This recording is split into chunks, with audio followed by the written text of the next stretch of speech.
A lot of Christian groups support aggressive tactics to change American society. They advocate bearing the cross and the sword. As Bob Dylan sang to us back in the 60s, you don't count the dead when God's on your side. He also sang, if God's on our side, He'll stop the next war.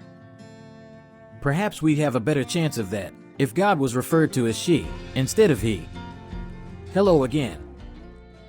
In part 1 of Nasty Truth about Civil War, we covered experts claiming that a second Civil War could last over 20 years, amass 80 million fatalities, and leave our economy and social systems in chaos.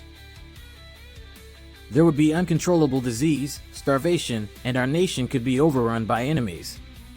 But you didn't care about any of that. You hit the streets anyway. And let's say your side won. But what did you win?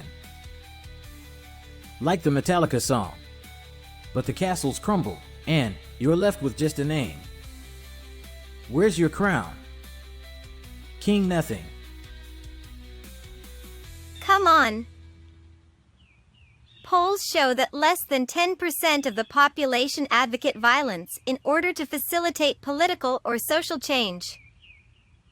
That's less than 10%. You make it sound like armies are preparing for battle and we are all doomed. I don't think so. 10%? There are about 300 million adults in US. That means there are 30 million nutcases being manipulated by politicians and media. More than enough to start something. Surprising to many, radicals on the left are more likely to advocate violence than reactionaries on the right.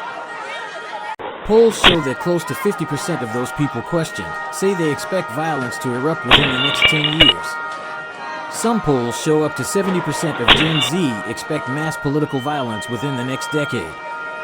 If you all young kids know it's going to happen, then why isn't you doing something about it? Excuse me? I don't get involved with things like that. Not my thing. Going shopping in New York this weekend with my sorority sisters. You take care of it.